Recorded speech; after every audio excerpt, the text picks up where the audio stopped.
melt when I'm ocean waves.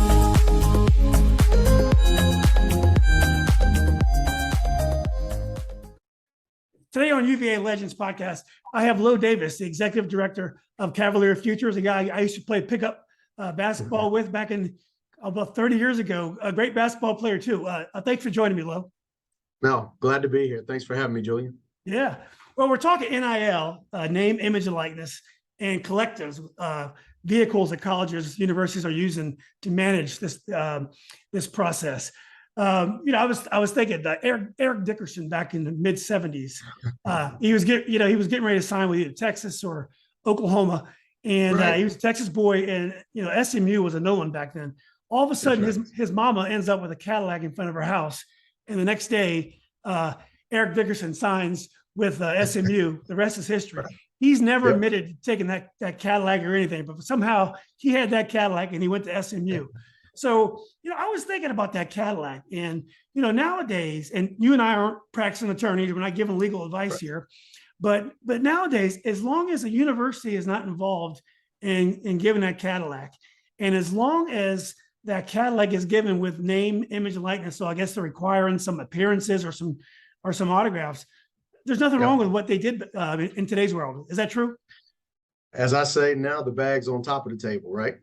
This has been going on in college athletics for a long time. And, I think it's one of those situations where you hear the Wild Wild West all the time. And for us, we're trying to create here at Virginia, and obviously we're separate from the institution, but we're trying to create an opportunity where we establish and fill that void of the NIL world and do it in a way that is unique to Virginia. We're going to play by the rules as much as we understand the rules.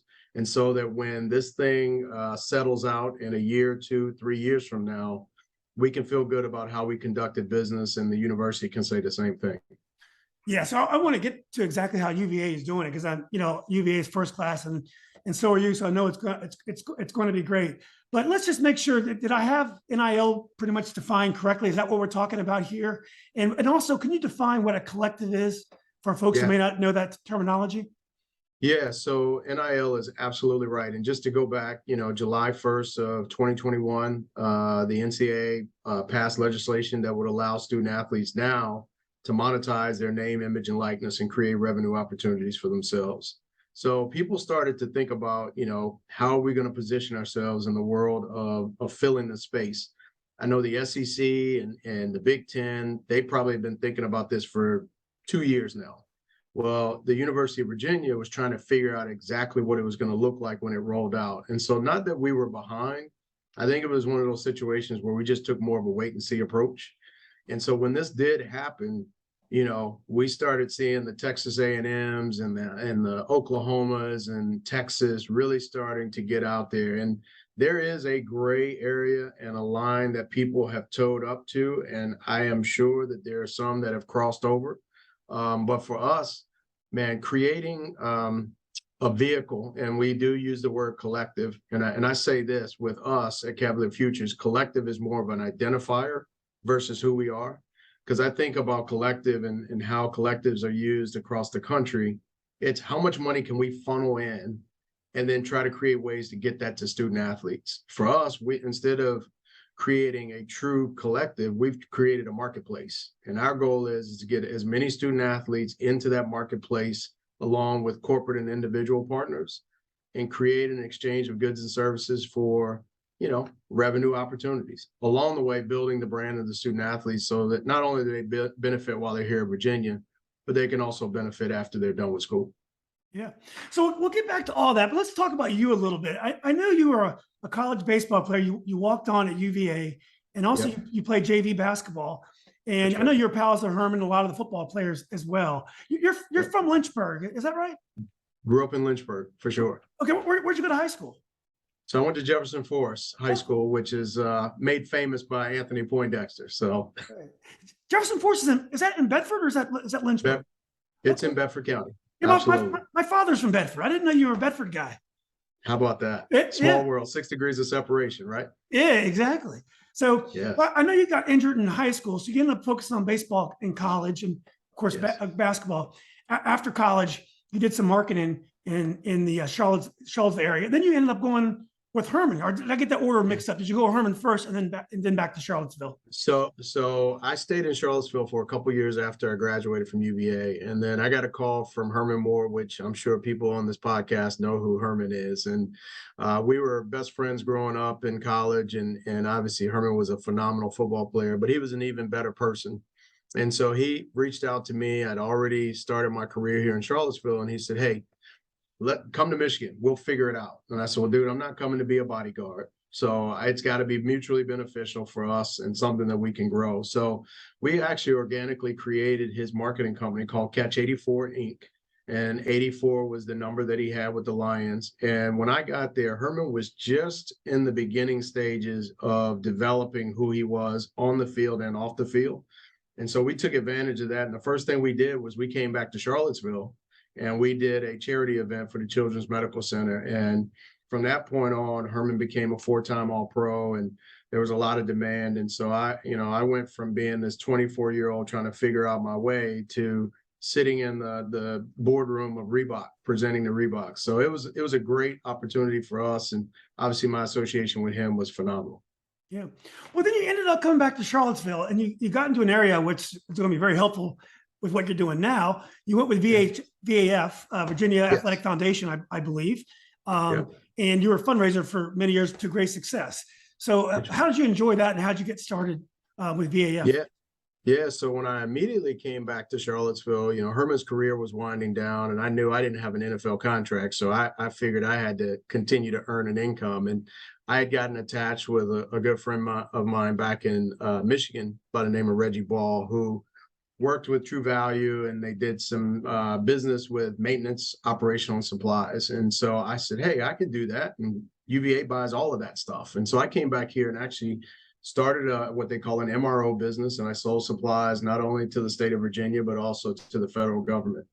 And then, being a small business, that was really, really taxing. And so I did that for about 7 years. And then Dirk Castro, who is the executive director of the Athletics Foundation, he and I had lunch a couple of times, and we talked about the what if scenarios. I think there was a need for them, and I was trying to figure out what an exit strategy could be for me. And sure enough, ended up getting the opportunity to work for the Athletics Foundation. Did that for 12 years.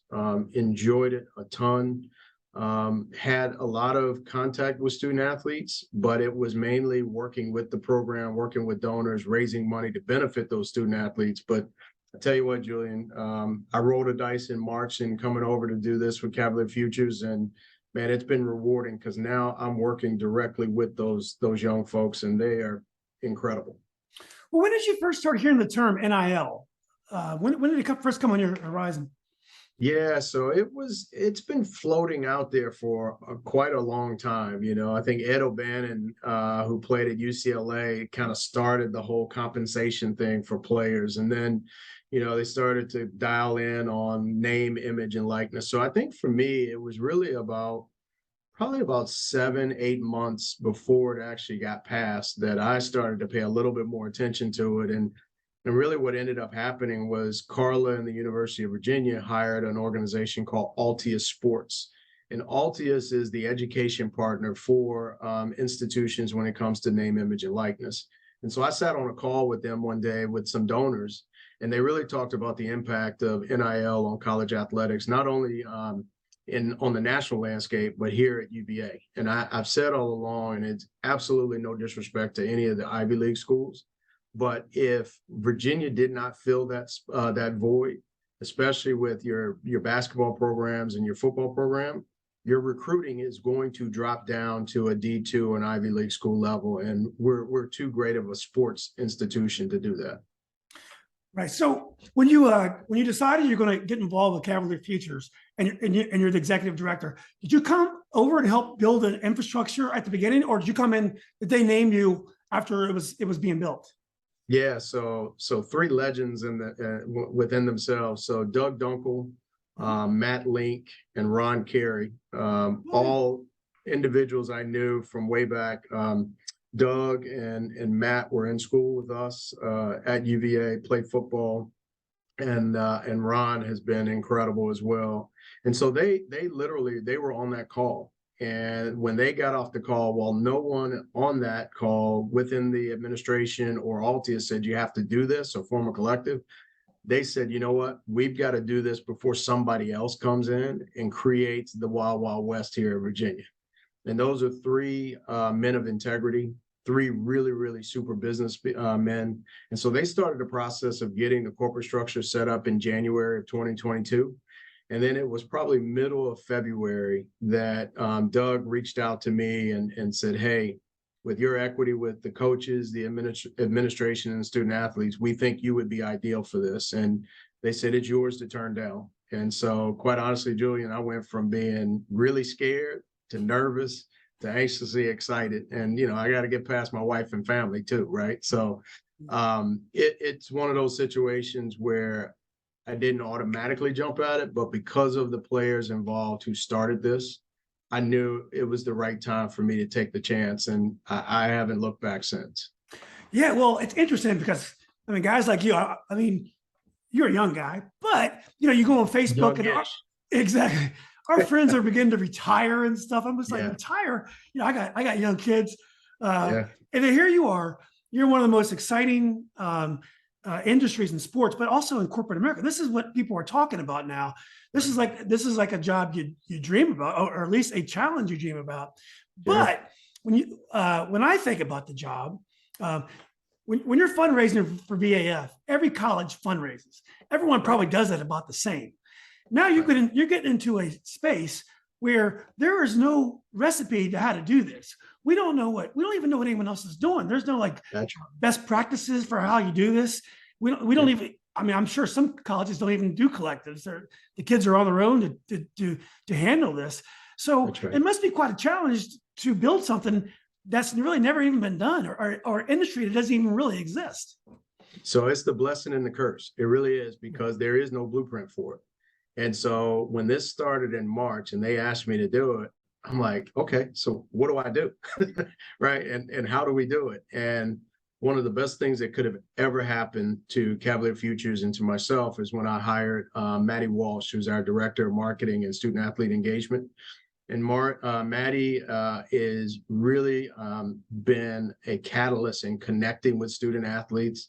Obviously, she doesn't have the gray hair that I have, so the connection point was really, really good, but also a trust factor. She came to us from the football office, and her creativity and connectivity has allowed us to really build on some really cool things. And with Cavalier Futures, what we've done is, you know, like most places, we're like, okay, how can we create this opportunity to get as much money to kids as we possibly can? And then let's make an announcement. Okay, the quarterback got $500,000.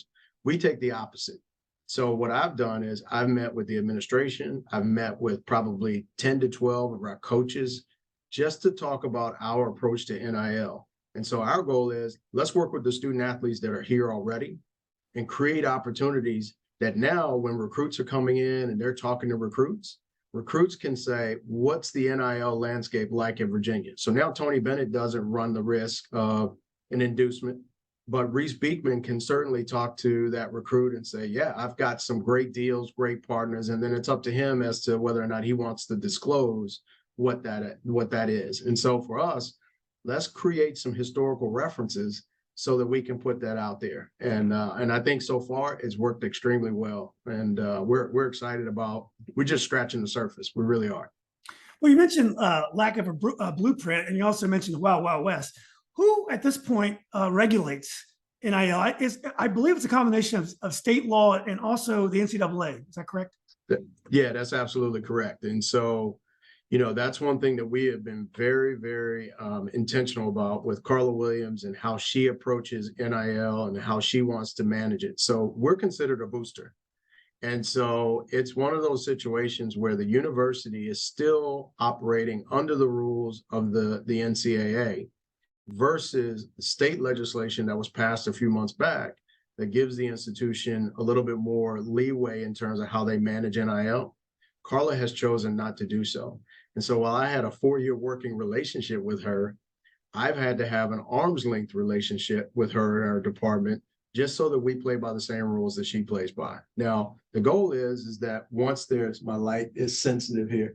So once there is true legislation and governance, which we think will happen over the next couple, 3 years, and I think it will come from DC, not the NCAA, then we hope that, we've done everything that we can do to show that we're benefiting the program, both indirectly and directly.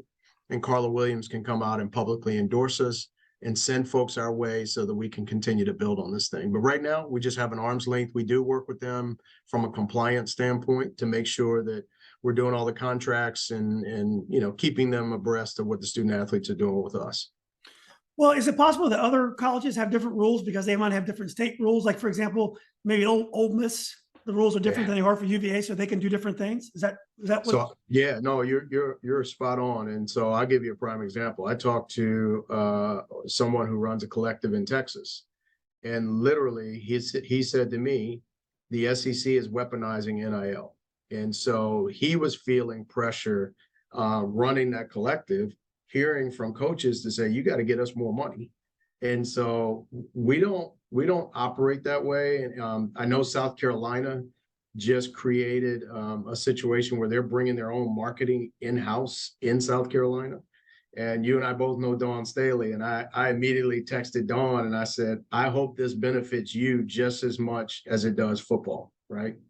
And so, and we know that she's the driver of South Carolina athletics. Yeah.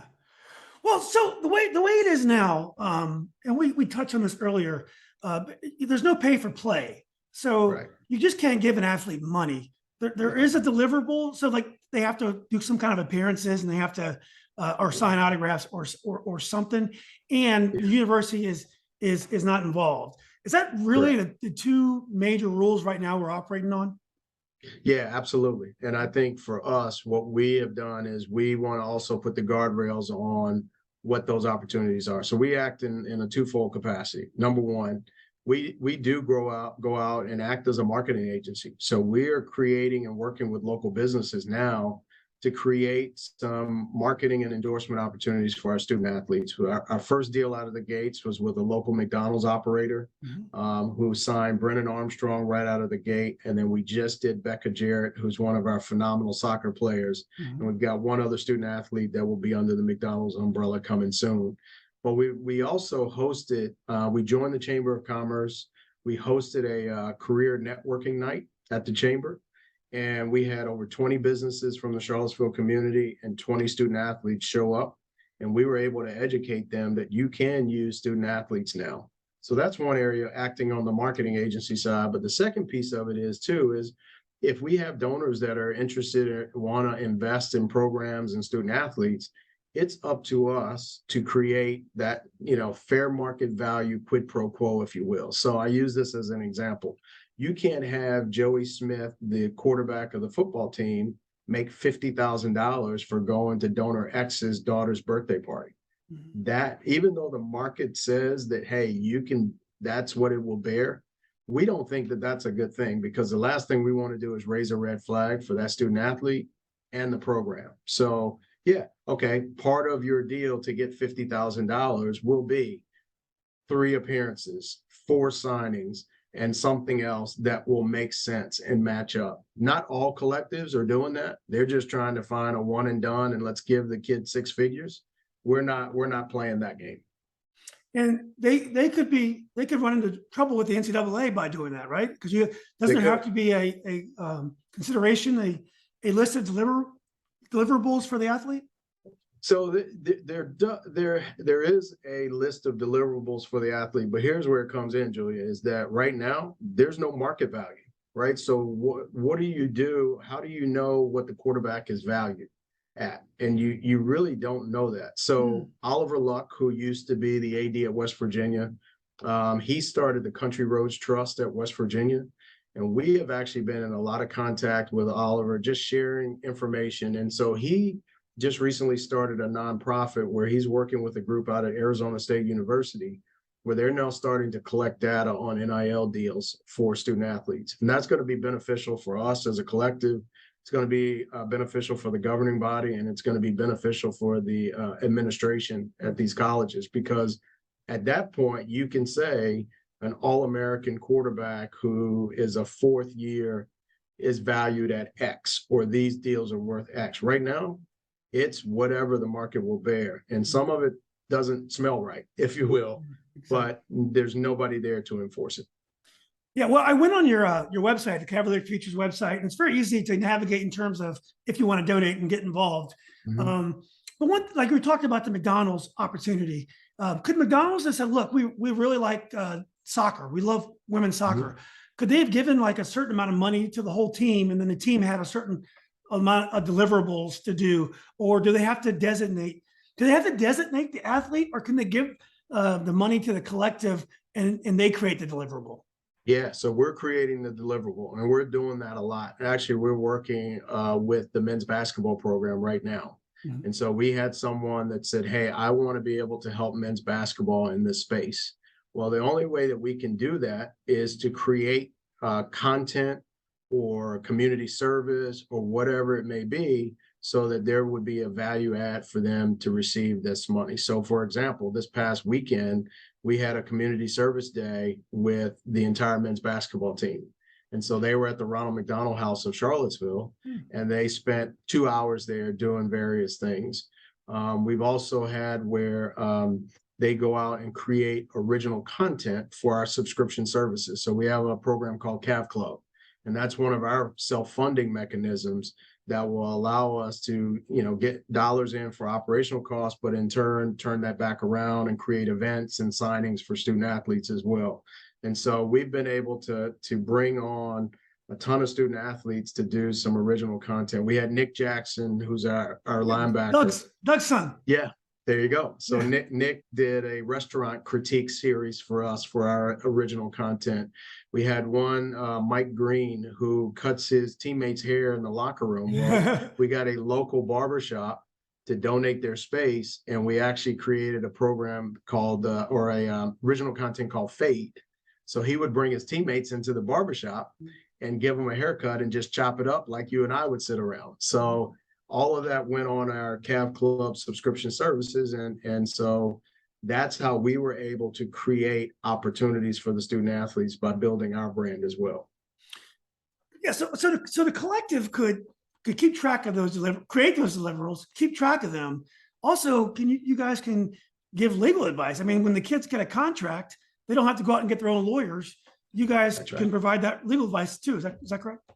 So one of the biggest things that happened with us early on is we have on our advisory board Brian Socolow, and Brian is one of the top sports and entertainment attorneys in the country. And so he's here in Charlottesville, but he's a partner of Loeb and Loeb out of DC. And so when it comes to all things NIL, he does not represent the student athletes because he doesn't want that to be a conflict of interest. But when it comes across the policy, contracts, and things like that, he has been very generous to provide us advice on those things. Right. So what happens if you have a kid that does not sign up for the collective? Let's say you have a hotshot UVA recruit that has his own agent almost doing deals. I guess that's possible, right? And they don't have to be part of the collective. They can get their own, work out their own deals and not even engage with the collective. Absolutely. So the one thing that we don't do is we don't sign anybody to exclusive agreements. So while we can act in a marketing agency capacity, the only contract that we sign with that student athlete is if he or she wants to do a service, if there's an exchange of goods and services, or if we're acting on behalf of a corporate sponsor. So that's the only thing. And then that contract is only signed for the period of time that they're doing the work. So we don't have anybody, as we quote, represent. Now they can be a Cavalier Futures student athlete, but we don't own any type of exclusivity rights with them. The other piece of it is we work extremely well. So Brennan Armstrong, we've done a lot of work with Brennan. He is a marketing agent out of Las Vegas, and we work really closely with her because we're the boots on the ground. And so she, looks over contracts and all of that, but the relationships we bring to the table. And so that has worked extremely well. But outside of that, there's very few student athletes that have representation outside of themselves, really. And so while we don't own the market on all student athletes. The one thing that I do think is by coming through Cavalier Futures, we're going to offer you other pieces, whether it's financial literacy, advice on your contracts, all of those things. But we're not going to own the exclusivity and the rights to you and your name, image, and likeness. So for the agent and the athlete, it's not costing them anything else to be part of the collective anyway. So there's really no conflict. Bingo. And even for us, the way that we're structured and set up, so while we're not a nonprofit, we're set up as a not-for-profit. Mm-hmm. And so our goal is that, and we were very blessed. We had some donors come in and set it up so that we can help fund the operational costs for a period of time so that I get paid and my staff gets paid. And every dollar that comes in that's earmarked for the student athlete, 100% goes to the student athlete. So if you work with other representation, you're giving up 6%, 5%, and I've heard even as much as 15%, which to me is not a good deal for the student athlete. Not to mention, we set it up so that we have independent contractors. We have a ADP, which is our system that we pay them with. We give student athletes the ability to opt into withholdings. Nobody's taken that up yet, but we remind them when they do a deal, if you make $1,000, you can't spend it because you can't spend $1,000 because you're going to have to pay that uncle in April that you've never met. So the financial literacy piece is really important for us.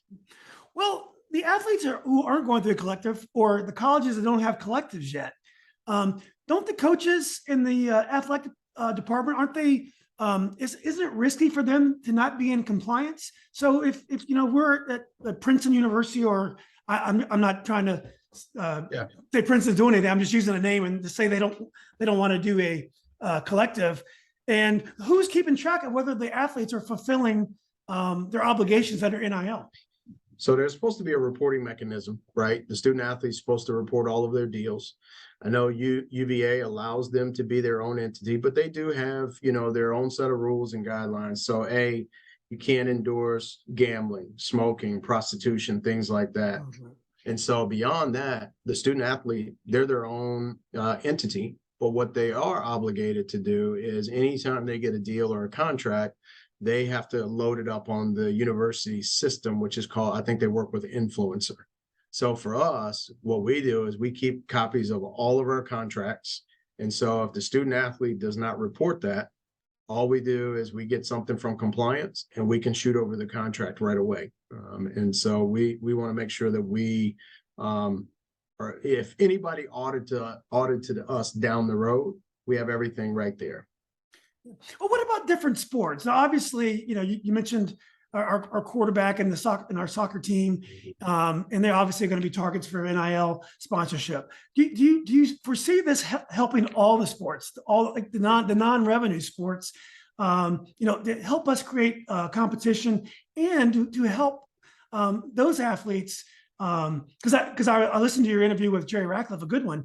Yeah. They're getting counseling on how to run a business. All the benefits the Cavalier Futures is going to provide the athletes. Yep. Can the non-revenue type sports athletes benefit from it also? Yeah. So I'll tell you this, and this has been, and it wouldn't surprise you, but this is the UVA way. I've interviewed 60 plus student athletes since we started this. Not one has asked how much money am I going to make. So they are still trying to figure out the NIL piece, their value, their worth. They're realistic. If I'm a third string soccer player or lacrosse player, what is truly my NIL worth?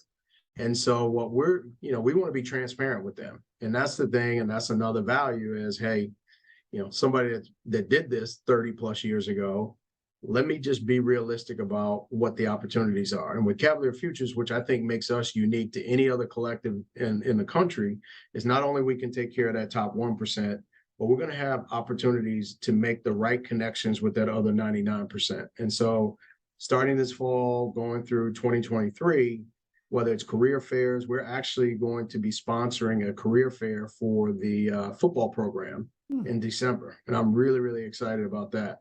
And so if you are a swimmer who may not, get a chance to swim very much, but if I could bring you and meet the CEO of Boston Scientific, what would you rather do? Would you rather have $500 for tweeting it out to say I have an NIL deal? Or would I be able to get that internship that's now going to pay me $100,000 when I come out of school? I think I'm going to take the latter. And so our student athletes are really realistic about that. And just one quick thing, I had a young lady who, JC Yeager, who's on our swim team, she transferred here from Harvard. And I asked her, I said, so why are you knocking on our door? She said, because I want a job. She didn't say anything about NIL. She said, I figured you can introduce me to the right people. And that's the way our UVA student athletes are. Well, you have high school athletes with tremendous social followings. You'll have an attractive male or female athlete with, studs, and they'll have huge followings, and they have commercial appeal in terms of almost modeling. They can model athletic wear or whatever. Is that also included in their NIL worth? How much their social network can bring? Yeah, it's funny when you bring that up, because I met with Kim Whitler, who is a professor at Darden. And one of the things that she just wrote a book on branding, and it's at the publisher right now. We talked a lot about building your brand and your platform, and what does that truly mean? And so for a female student athlete, are you going to focus in on your sport or your looks? For a male student athlete, are you going to focus in on you're the party animal, or are you the one that can throw a 90-mile-an-hour fastball? And so trying to get these student athletes to understand that now you're creating a platform that other corporations are going to be seeing what is truly the image and what is it that you want to portray yourself as. We're in a world now of, social media and social injustice, and, the platform that these student athletes are really smart and they want to be able to use their platform. We, just like Carla, we want to educate them on the consequences of what what you do and what you put out there. And then it's going to be up to you to accept those consequences. And I think students and student athletes are really starting to try to understand what is the role in social media and the followings, and how does that create value for me. And I get it, but I also want to make sure that you create the right image and brand for yourself too. Yeah, exactly. That's going to be exciting. There's a guy, my buddy's son just got a scholarship to a school in DC basketball. And there's another guy on his team, not very good player, but he has all these deals already because he's a social media genius, and he's not even going to play at the next level. And he's he's got it going on. We had a cross country runner on here at UVA who I never heard of until a year ago. And then when all of this NIL stuff started to happen, he had a TikTok following of 1.3 million followers, and he was a cross country runner. And so I'm like, man, I need to start dancing. I got to get my game up, right? So, but that's an individual who at some point will take advantage of being an influencer. Yeah, exactly.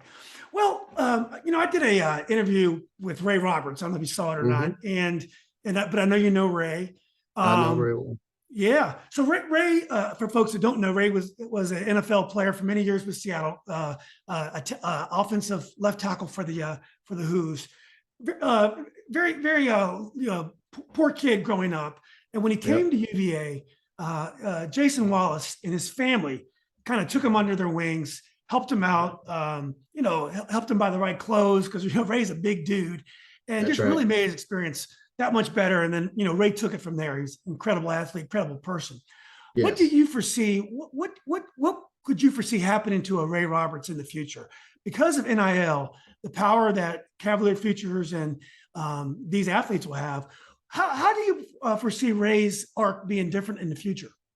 Yeah, so the one thing that I say minute one is, if you don't take care of your business in the classroom and on the field, then your NIL is worth nothing, right? So that should be the main focus that you come to the University of Virginia. You got to want to play for the coach that recruited you. If you're coming here just for dollars, then you're at the wrong institution. So that's one. Number two, on the flip side of that, when you talk about Ray's situation, and Ray and I were in summer prep together along with Jason. So I've known them from day one, and they're both incredible human beings. But, what I would say is there are student athletes here, and you and I, Julian, we value that UVA degree, and so do these student athletes. But that UVA degree is projected out. It doesn't happen and help in the current moment. So when you have student athletes that are sending their Pell Grant money home to their parents, when you have student athletes that are only wearing the clothes that they're issued, right, by UVA and UVA athletics, people don't tend to think about the psychological impact that it will have on these student athletes. And so for young people to have $1,000 or $2,000 or 5,000, and hey, let's say 10,000 for the year, and be able to go and have a nice dinner, or to have a boyfriend or girlfriend and do things, or go home, right? Those things to me are reasons that NIL is important. And so while we can, kind of poo-poo the whole, well, quarterback shouldn't make $500,000, those numbers are far and few between. But the average NIL deal, I think, is somewhere around, $1,000 or something. And so are we really going to complain about a football player who makes $5,000 for a year, whose football career may not go past college, and they can go out and really be just a normal 20-year-old student athlete? I'm so much more in favor of doing it the right way and giving these student athletes the ability. I'll tell you one quick story. We had a young man who was a flight risk in one of our sports, and when school ended, there was a program that said he's not coming back, and financially was in a very tough situation. And so we were able to create an opportunity right at the end of the school year that finally got done before he went home. And so while he was at home, he ended up getting a check for $5,000, and that was his first deal. And he got his grades, and he had a 3.2 GPA. And so between the money in his pocket and the GPA, changed his mindset completely. Yeah. And that young man came back, and he'll be getting his degree from the University of Virginia this winter. Yeah, and like we don't like to talk about UNC very much, but Armando Bacot, I mean, he's coming back to school. He's going to be able to get his degree because he's going to make some money while in college. So there's a lot of things going on, but there's a lot of positives that can come from NIL. Oh, absolutely. And it's one of those things where now, for the first time, and I know you're a big soccer guy, where student athletes can host their own camp and use their name and use their affiliation with the University of Virginia. A year and a half ago, they could not do that. And so how can you market a camp when you can't even say where you play? Yeah. And so now it changes the game. And so I think that there's so many things that are right with NIL.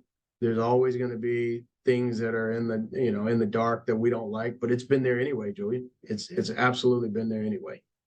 Well, we talked about the SEC and the ACC and what some of the schools are doing, and also what the Ivy Leagues are doing. And I think they're kind of staying away from NIL for now. Right. What's going to happen to the mid-majors? I mean, like, for example, like VCUs, the ODUs, the George Masons. Yep. What about the colleges that are kind of mid-majors?